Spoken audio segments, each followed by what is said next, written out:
ముఖ్యమంత్రి చంద్రబాబు ఢిల్లీ వెళ్తున్నారు. ఈ ఉదయం విజయవాడ విమానాశ్రయం నుంచి బయలుదేరి ఢిల్లీకి చేరుకుంటారు. అక్కడ భారత పరిశ్రమల సమైక్య సిఐఐ సదస్సులో పాల్గొంటారు. విశాఖలో నవంబర్లో 14-15 తేదీల్లో సిఐఐతో కలిసి నిర్వహించున్న పెట్టుబడుల సదస్సుకు పారిశ్రామికవేత్తలను ఆహ్వానిస్తారు.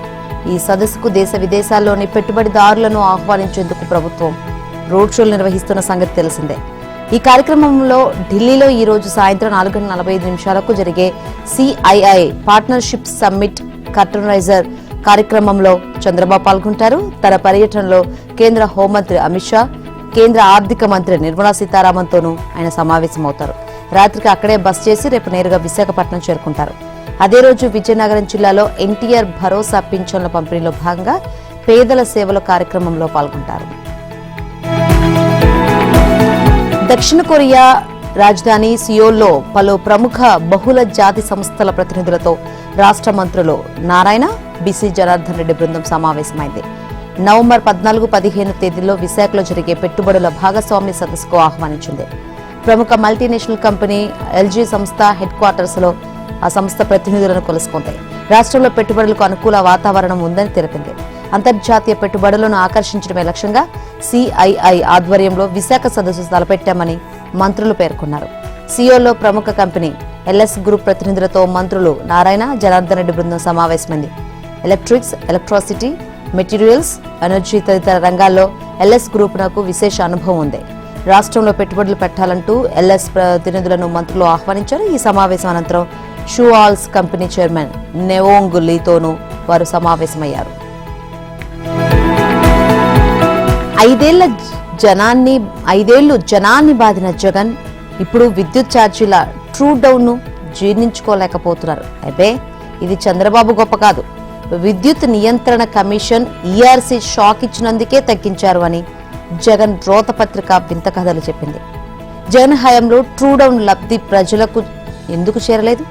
ఈ ప్రశ్నకు మాత్రం జగన్ పత్రిక సమాధానం చెప్పలేదు. ఈఆర్సీ ఆదేశాల ప్రకారమే ఛార్జీలు వసూలు ఉంటుంది.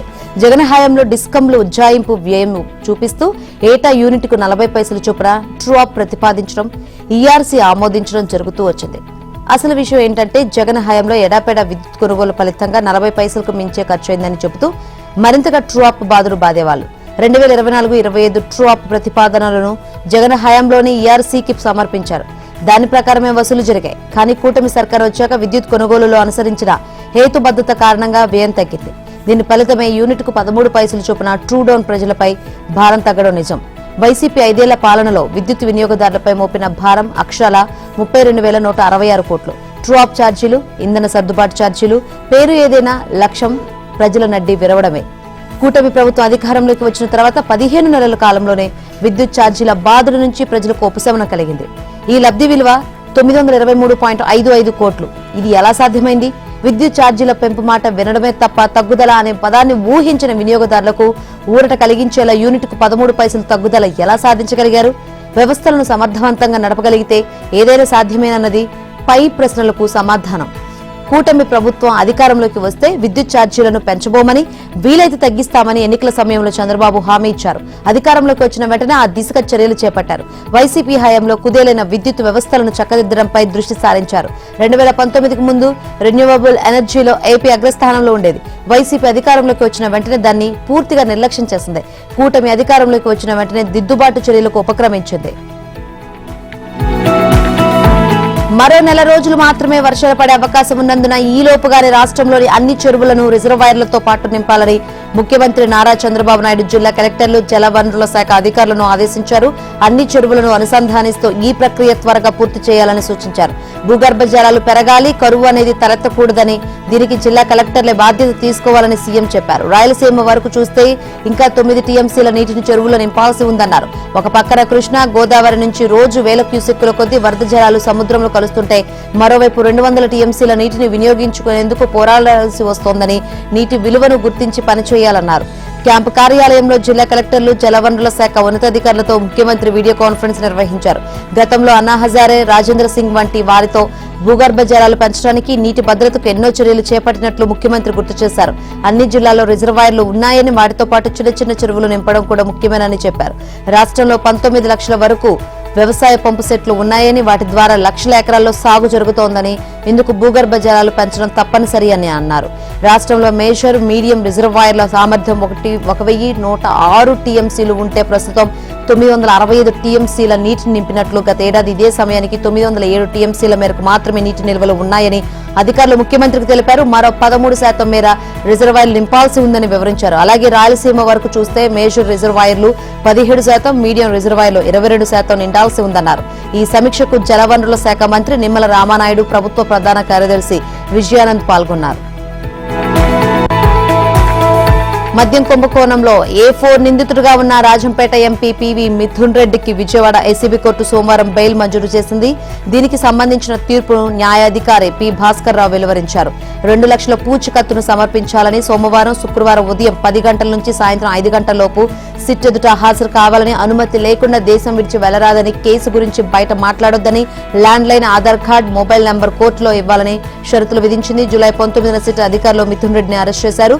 తూర్పు గోదావరి జిల్లా రాజమహేంద్రవరం కేంద్ర కారాగారంలో 71 రోజుల పాటు రిమాండ్ ఖైదీగా ఉన్నారు. బెయిల్పై కోర్టు తీర్పు అనంతరం నిన్న సాయంత్రం 5:55 సమయంలో జైలు నుంచి మిథున్ రెడ్డి విడుదలయ్యారు. కొద్ది నెలలుగా రాజకీయ వర్గాల్లో నెలకొన్న ఉత్కంఠకు తెరపడింది. స్థానిక సమరానికి రంగం సిద్దమైంది. స్థానిక సంస్థల ఎన్నికలకు నగారా మోకెత్తే. ZPTC, MPTC, panchayat, sarpanch, ward సభ్యుల ఎన్నికలకు రాష్ట్ర ఎన్నికల సంఘం స్కెడ్యూల్ను ప్రకటించింది. జెడ్పీటీసీ, ఎంపీటీసీను అక్టోబర్ 23, 27 తేదీలకు 2 దశల్లో, సర్పంచ్, వార్డు సభ్యుల పదవులకు అక్టోబర్ 31, నవంబర్ 4, 8వ తేదీలోపు 3 దశల్లో ఎన్నికలు నిర్వహిస్తారు. ఈ ప్రక్రియ అక్టోబర్ 9న ప్రారంభమై నవంబర్ 11న ముగియనుంది. సర్పంచ్, వార్డు సభ్యుల పదవులకు పోలింగ్ రోజునే ఓట్లు లెక్కించి అదే రోజు ఫలితాలు ప్రకటిస్తారు. జెడ్పీటీసీ, ఎంపీటీసీ పదవులకు మాత్రం నవంబర్ 11న ఓట్లను లెక్కించి ఫలితాలను ప్రకటించనున్నారు. ఇక కేంద్ర ఎన్నికల సంఘం జూలై 15వ తేదీ వరకు సిద్ధం చేసిన ఓటర్ల తుది జాబితా ఆధారంగా పంచాయతీ వార్డుల వారీగా డిపిఓలు, ఎంపీడీఓల ద్వారా పరిశీలన జరుపుతారు. కాగా జెడ్పీటీసీ, ఎంపీటీసీ ఎన్నికలకు పార్టీ గుర్తులతోనే ఎన్నికలు నిర్వహిస్తారు. సర్పంచ్, వార్డు సభ్యుల ఎన్నికలు మాత్రం పార్టీ రహితంగా చేపడతారు. ఇందుకు అనుగుణంగా ఎస్ఈసీ ఎన్నికల సామగ్రిని ఇప్పటికే సిద్ధం చేసింది. ఎన్నికల్లో పోటీ చేసే అభ్యర్థులకు కేటాయించాల్సిన గుర్తులు, బ్యాలెట్ పత్రాలను ఇప్పటికే ముద్రించారు. స్థానికంగా వచ్చే నామినేషన్ ఆధారంగా ఆయా గుర్తులను అభ్యర్థులకు కేటాయిస్తారు. రాష్ట్రంలోని జెడ్పీటీసీ, ఎంపీటీసీ, సర్పంచ్, వార్డు సభ్యుల ఖాళీల పరిధిలో ఎన్నికలు చేపట్టాలని రాష్ట్ర ప్రభుత్వం కోరిందని రాష్ట్ర ఎన్నికల సంఘం కమిషనర్ రాణి కుముదిని తెలిపారు. ప్రభుత్వం జారీ చేసిన గెజిట్ నోటిఫికేషన్ ఆధారంగా స్థానిక సంస్థల ఎన్నికల నిర్వహణను స్కెడ్యూల్ ఖరారు చేశామని వెల్లడించారు. అక్టోబర్ 9 నుంచి నవంబర్ 11 వరకు ఎన్నికల ప్రక్రియ కొనసాగుతుంది. స్కెడ్యూల్ ప్రకటించిన నేపథ్యంలో ఇప్పటి నుంచి రాష్ట్రంలో ఎన్నికలు కూడా అమల్లోకి వస్తోంది. పార్టీ ఫిరాయింపు ఆరోపణలు ఎదుర్కొంటున్న 10 మంది ఎమ్మెల్యేలతో ప్రకాష్ గౌడ్, కాళే యాదయ్య, బండ్ల కృష్ణమోహన్ రెడ్డి, మహిపాల్ రెడ్డిలపై దాఖలైన పిటిషన్లపై విచారణ ప్రారంభమైంది. స్పీకర్ ప్రసాద్ కుమార్ ఛాంబర్లో ఒక్కో ఎమ్మెల్యేపై దాఖలైన పిటిషన్కు ఒక్కో గంట చొప్పున కేటాయించి విచారణ నిర్వహించారు. ఈ విచారణకు పిటిషన్దారులుగా బీఆర్ఎస్ ఎమ్మెల్యేలు కల్వకుంట్ల సంజయ్, చింతా ప్రభాకర్, పల్లా రాజేశ్వరరెడ్డిలు, వారి తరపున న్యాయవాదులు హాజరయ్యారు. తొలి రోజున ఎమ్మెల్యేల తరపున న్యాయవాదులు వాదనలు వినిపించారు. ఆ ఎమ్మెల్యేలు పార్టీ మారలేదని, ఇప్పటికీ బీఆర్ఎస్ పార్టీ సభ్యులుగానే కొనసాగుతున్నారంటూ బలమైన వాదనలు వినిపించారు. పిటిషన్దారులను క్రాస్ ఎగ్జామినేషన్ చేశారు. పార్టీ మారినట్లుగా పిటిషన్దారులు తమ అఫిడవిట్లలో ఇచ్చిన ఆధారాలపై ప్రశ్నలు వేశారు. ఉదయం 11 గంటలకు ప్రారంభమైన విచారణ సాయంత్రం 5 గంటల వరకు సాగింది. ఇదే 4 ఎమ్మెల్యేల మీద పిటిషన్లపై బుధవారం నాడు విచారణ కొనసాగనుంది. రేపు విచారణలో పిటిషన్దారుల న్యాయవాదులు ఆ ఎమ్మెల్యేలను క్రాస్ ఎగ్జామినేషన్ చేయనున్నారు. కాగా విచారణ ముగిసిన అనంతరం అసెంబ్లీ బయట మీడియాతో పల్లా రాజేశ్వరరెడ్డి మాట్లాడుతూ ఫిరాయింపు ఎమ్మెల్యేల తరపున వచ్చిన న్యాయవాది అసంబద్ధమైన ప్రశ్నలు వేస్తూ తిమ్మిని బమ్మిని చేసే ప్రయత్నం చేశారని, అయినా ఓపికతో సమాధానం చెప్పామన్నారు. ఆ ఎమ్మెల్యేలు కాంగ్రెస్ పార్టీలో చేరలేదంటూ నిస్సిగ్గుగా చెబుతున్నారన్నారు. పార్టీ మారి అధికారాన్ని అనుభవిస్తున్న వారిపై అనర్హత వేటు వేయాలని స్పష్టంగా చెప్పామన్నారు. ఫిరాయింపు ఎమ్మెల్యేలు రాజీనామా చేసి గెలవాలని సవాల్ చేసి విసిరారు. ఇక స్థానిక సంస్థల ఎన్నికల్లో బీసీలకు 42% రిజర్వేషన్ కల్పనకు ఏకగ్రీవంగా అసెంబ్లీ ఆమోదించిన బిల్లుకు సంపూర్ణ మద్దతు ఇస్తున్నట్లు హైకోర్టులో అఫిడవిట్ సమర్పించాలని అన్ని రాజకీయ పార్టీలకు రాష్ట్ర బీసీ సంక్షేమ శాఖ మంత్రి పొన్నం ప్రభాకర్ విజ్ఞప్తి చేశారు.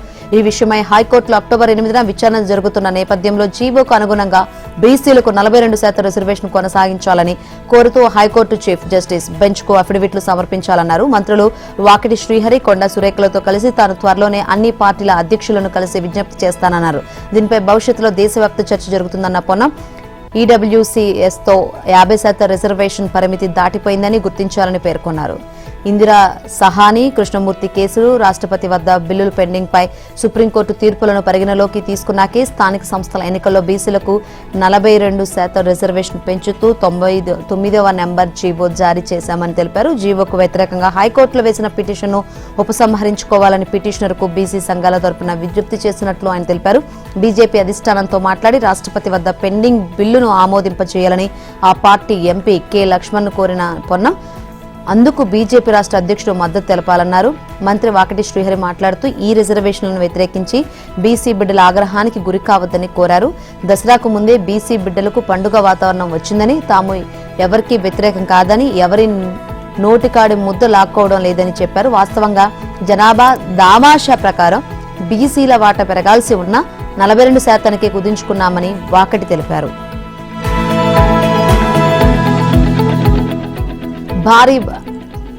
భారీ బతుకమ్మ. ఆ బతుకమ్మ ఎత్తు 63.11 అడుగులు, వెడల్పు 36 అడుగులు. ఇంతటి భారీ బతుకమ్మను పేర్చేందుకు 10.7 టన్నుల మేర వివిధ రకాల పూలను ఉపయోగించారు. 300 మంది 3 రోజుల పాటు శ్రమించి ఈ మెగా బతుకమ్మను రూపొందించారు.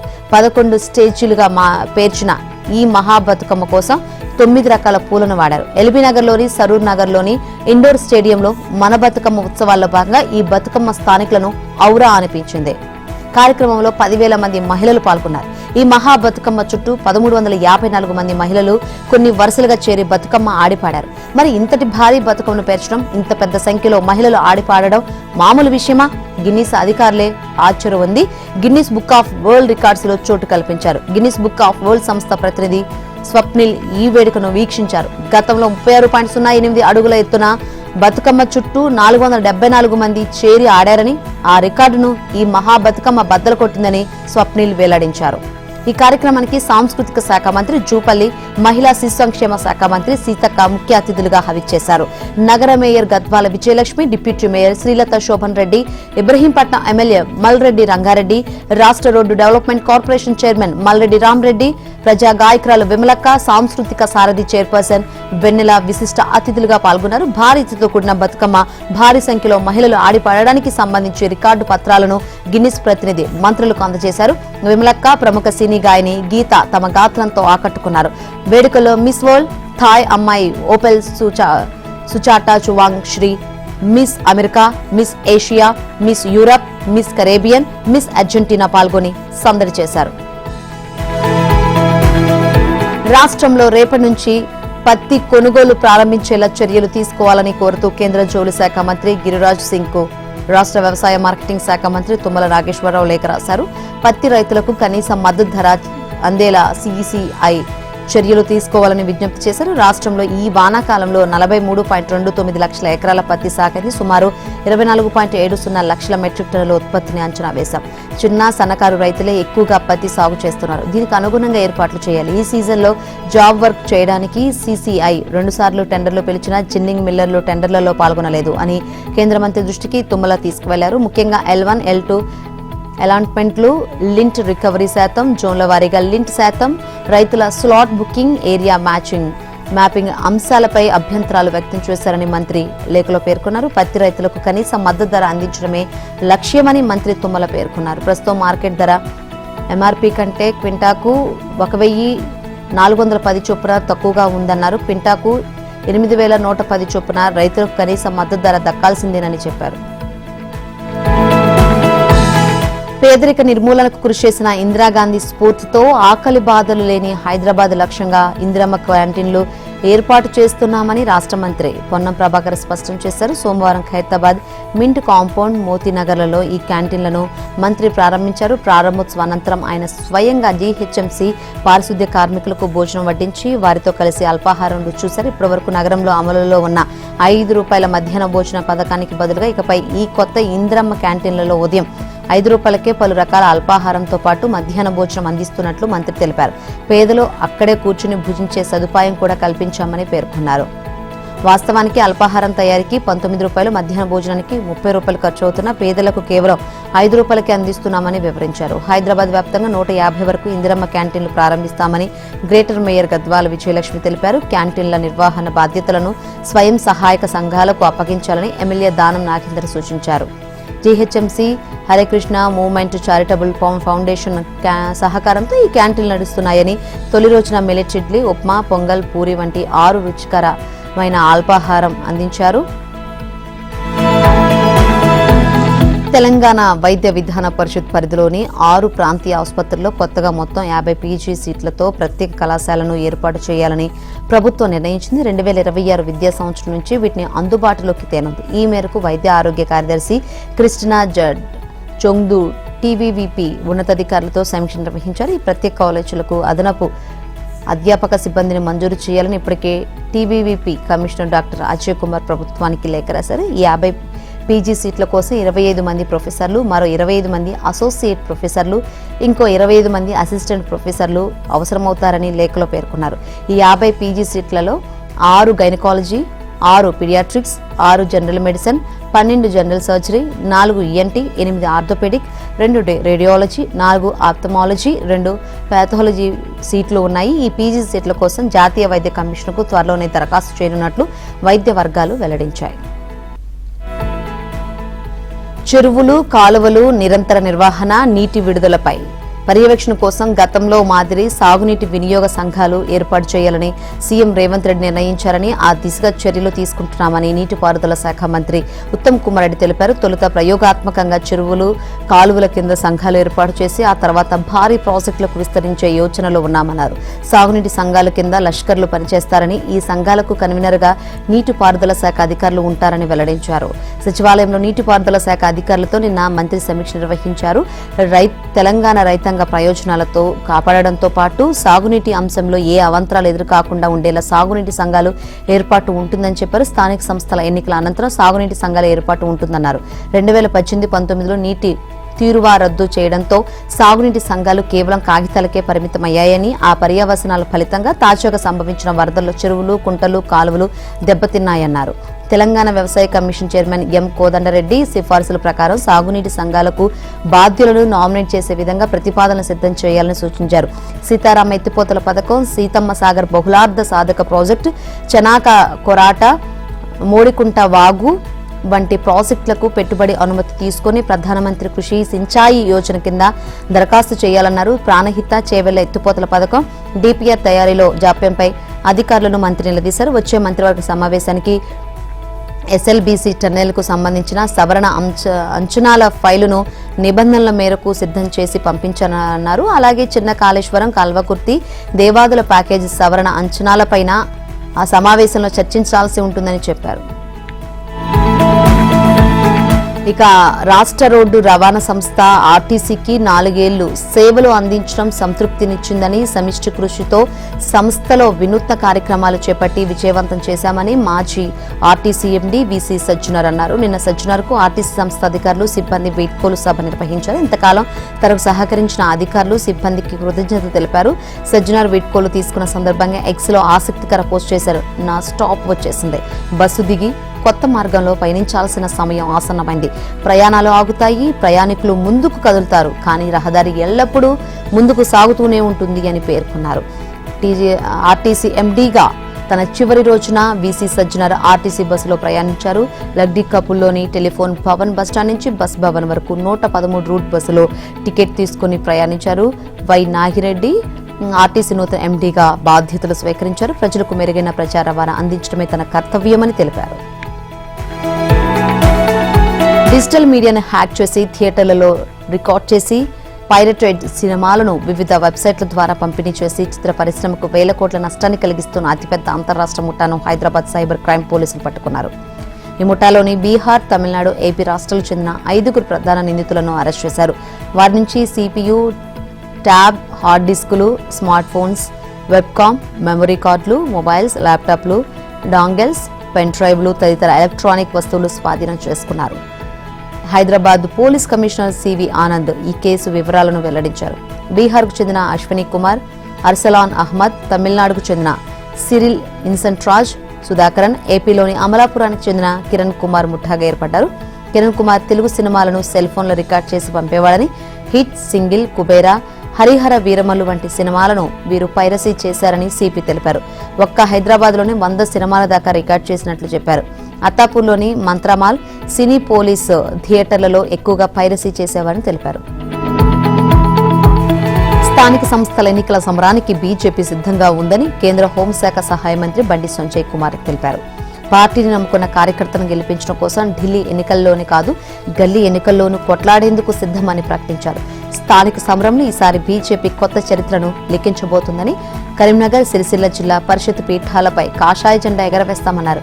ఏషియా కప్లో ఇండియా ఘన విజయం సాధించినట్లుగానే కరీంనగర్, సిరిసిల్ల పల్లె లీగ్ పోటీలోనూ బీజేపీ అభ్యర్థుల గెలుపు తథ్యమని చెప్పారు. పార్టీని నమ్ముకొని పనిచేస్తున్న నిఖార్సైన బీజేపీ కార్యకర్తలకు ఈసారి ఎంపీటీసీ, జెడ్పీటీసీ, సర్పంచ్ ఎన్నికల్లో టికెట్లు ఇస్తామని బండి సంజయ్ ప్రకటించారు. బీఆర్ఎస్, కాంగ్రెస్ ప్రభుత్వాల పాలనా వైఫల్యాల వల్ల స్థానిక సంస్థలు పూర్తిగా నిర్వీర్యమయ్యాయని బండి సంజయ్ ఆరోపించారు. స్థానిక సంస్థల పాలక మండళ్ల గడువు ముగిసి 2 ఏళ్లు కావస్తున్న ఎన్నికలు నిర్వహించకపోవడం వల్ల రాజ్యాంగం ప్రకారం కేంద్రం నుంచి వచ్చే నిధులు కూడా ఆగిపోయాయని చెప్పారు. దీనికి ప్రస్తుత కాంగ్రెస్ పాలకులే కారణమన్నారు. హైందవ ధర్మంపై మాజీ సీఎం వైఎస్ రాజశేఖర రెడ్డి కుటుంబం నిరంతరం దాడి చేస్తూనే ఉందని బీజేపీ రాష్ట్ర అధ్యక్షుడు పీవీఎన్ మాధవ్ ఆరోపించారు. వైఎస్ కుటుంబం మొత్తం హిందూ మతానికి, భారతీయుల ఆకాంక్షలకు వ్యతిరేకమని విమర్శించారు. టీటీడీ నిధులతో 5,000 దేవాలయాలు నిర్మాణం చేపడతామని సీఎం చంద్రబాబు ప్రకటిస్తే ఏపీసీసీ చీఫ్ వైఎస్ షర్మిల తప్పుపట్టడమే ఇందుకు నిదర్శనమని అన్నారు. టీటీడీ నిధులతో దేవాలయాలు నిర్మాణం చేస్తే మీకేంటి ఇబ్బంది అని షర్మిలను మాధవ్ నిలదీశారు. షర్మిల వ్యాఖ్యలపై సోనియా, రాహుల్ గాంధీ క్షమాపణలు చెప్పాలని డిమాండ్ చేశారు. షర్మిల వ్యాఖ్యలు హిందువుల మనోభావాలను దెబ్బతీసే విధంగా ఉన్నాయని ఆగ్రహం వ్యక్తం చేశారు. రాజ్యాంగంలోని ఆర్టికల్ 25, 26 ప్రకారం ప్రతి మతపరమైన సంస్థ తన నిధులను ఆ మత ప్రయోజనాలకే వినియోగించుకోవడానికి పూర్తి హక్కు ఉందని తెలిపారు. అందువల్ల టీటీడీ నిధులతో ఆలయ నిర్మాణాలు చేపట్టడం రాజ్యాంగబద్ధం, చట్టబద్ధమని మాధవ్ అన్నారు. ఇంద్రకీలాద్రి భక్తజన కీలాద్రిగా మారిపోయింది. దసరా ఉత్సవాల్లో సోమవారం కనకదుర్గమ్మ జన్మ నక్షత్రమైన మూలా నక్షత్రం రోజున సరస్వతీదేవి అలంకారాన్ని దర్శించుకోవడానికి అశేష భక్త జనావాహిని తరలివచ్చింది. రాష్ట్ర నలుచెరుగుల నుంచే కాకుండా పొరుగు రాష్ట్రాలైన తెలంగాణ, కర్ణాటక, తమిళనాడు రాష్ట్రాల నుంచి భక్తులు భారీగా తరలివచ్చారు. ఏపీ నుంచి కనకదుర్గంను అమితంగా పూజించే ఉత్తరాంధ్ర నుంచి అశేషంగా తరలివచ్చారు. రైళ్లు, బస్సులు, ప్రైవేటు వాహనాలన్నీ కిటకిటలాడుతూ బెజవాడ బయలుదేరాయి. రాత్రి 10 గంటల సమయానికి కనకదుర్గమ్మను దర్శించుకోవడానికి వచ్చిన భక్తుల సంఖ్య 2 లక్షలు దాటిపోయింది. ఆ సమయానికి ఇంద్రకీలాద్రి నుంచి దిగున కెనాల్ రోడ్డు మీదుగా వినాయకుడి గుడి వరకు దాదాపుగా 5 కిలోమీటర్ల మేర అమ్మను దర్శించుకోవడానికి క్యూలో ఉన్నారు. ఇక సరస్వతి అలంకారంలో ఉన్న అమ్మవారిని ఎలాగైనా దర్శించుకోవాలన్న భావనతో ఎన్ని గంటలు పడుతుందన్న అంశాన్ని కూడా లెక్క చేయకుండా అర్ధరాత్రి 12 గంటల నుంచే వచ్చి క్యూలో నిలబడ్డారు. అర్ధరాత్రి 1 గంటకు సరస్వతి అలంకారం మొదలవగా దర్శనానికి అనుమతించారు. అప్పటి నుంచి నిన్న రాత్రి 11 గంటల వరకు క్యూలో భక్తులతో పోటెత్తాయి. ఇక దర్శనానికి వదిలినప్పటికీ రద్దీతో క్యూలన్నీ నెమ్మదిగా సాగాయి. దీంతో అమ్మవారి దర్శనానికి సుమారు 7 నుంచి 9 గంటల సమయం పట్టింది. తిరుమల శ్రీవారి బ్రహ్మోత్సవాల్లో 6వ రోజున నిన్న సాయంత్రం స్వర్ణ రథోత్సవం కన్నుల పండుగగా జరిగింది. ఉత్సవాలు 4 గంటలకు ఆలయం నుంచి ఊరేగింపుగా స్వర్ణ కాంతులతో మెరిసిపోతూ బంగారు రథంలో ఆసీనులయ్యారు. 5 గంటల 10 నిమిషాల వరకు స్వర్ణ రథంపై విహరించిన దేవదేవులను భక్తులు దర్శించి ఆనంద పరవశులయ్యారు. ఈ స్వర్ణ రథాన్ని స్త్రీలు మాత్రమే లాగడం విశేషం. అప్పుడప్పుడు భద్రతా సిబ్బంది కూడా సహకరించగా ప్రశాంతంగా మూసింది. ఇక ఉదయం స్వామివారు కోదండరాముడిగా హనుమంత వాహనంపై పట్టాభిషేకానికి వెళ్లే రారాజుల రాత్రి గజవాహనంపై ఊరేగుతూ భక్తులను ఆశీర్వదించారు. నైరుతి రుతుపవనాల సీజన్ ఇవాళతో ముగియనుంది. 4 నెలల సీజన్లో తొలి 2 నెలలు జూన్, జూలై తీవ్ర దుర్భిక్షం నెలకొనగా చివరి 2 నెలలు ఆగస్టు, సెప్టెంబర్లో అనేక చోట్ల భారీ వర్షాలు కురిశాయి. ఏపీలో 570.6 మిల్లీమీటర్లకు గాను జూన్ నుంచి నిన్నటి వరకు 553.1 మిల్లీమీటర్ల వర్షపాతం నమోదైంది. గుంటూరు జిల్లాలో 43.4% ఎక్కువ, కర్నూలు జిల్లాలో 37.9% ఎక్కువ, చిత్తూరులో 22.5% ఎక్కువ, అన్నమయ్య జిల్లాలో 19.6% ఎక్కువ వర్షపాతం నమోదైంది. అంటే 4 జిల్లాల్లో మిగులు వర్షాలు కురిశాయి. మరో 4 జిల్లాల్లో లోటు వర్షపాతం నమోదైంది. కోనసీమ జిల్లాలో 30.4%, నెల్లూరులో 20.6% తక్కువగా వర్షాలు కురిశాయి. రాష్ట్రంలో మిగిలిన 16 జిల్లాలో సాధారణ వర్షపాతం నమోదైంది. నెల్లూరు, ఉభయ గోదావరి జిల్లాలో ఎక్కువ మండలాల్లో లోటు వర్షపాతం నమోదైంది. కృష్ణా గోదావరి నదుల్లో వరద ఉధృతి పెరిగింది. కృష్ణమ్మ ఉగ్రరూపం దాల్చుతోంది. ప్రకాశం బ్యారేజ్ ఎగువ నుంచి 6 లక్షల క్యూసెక్ల వరద వస్తోంది. 69 గేట్లను పూర్తి స్థాయిలోకి ఎత్తి వచ్చిన నీటిని వచ్చినట్లుగా సముద్రంలోకి వదిలేస్తున్నారు. ఈ ఉదయానికి ప్రవాహం 7 లక్షల క్యూసెక్లకు చేరే అవకాశం ఉందని జలవనరుల శాఖ అధికారులు అంచనా వేశారు. కాగా భద్రాచలం వద్ద గోదావరి నీటి మట్టం మొదటి ప్రమాద హెచ్చరిక దాటి 45 అడుగులకు చేరింది. 48 అడుగులకు చేరితే రెండో ప్రమాద హెచ్చరిక జారీ చేస్తారు. వస్తు సేవల పన్ను జీఎస్టీ విషయంలో ప్రభుత్వం తీసుకొచ్చిన సంస్కరణలను ప్రధాని మోదీ సమర్థించుకున్నారు. ప్రతిపక్షాల విమర్శలను తిప్పికొడుతూ ప్రగల్భాలు పలికే వారి మాటలకేమి గానీ జీఎస్టీ తగ్గింపు కారణంగా ప్రజలకు సొమ్ము ఆదా అయిందని చెప్పారు.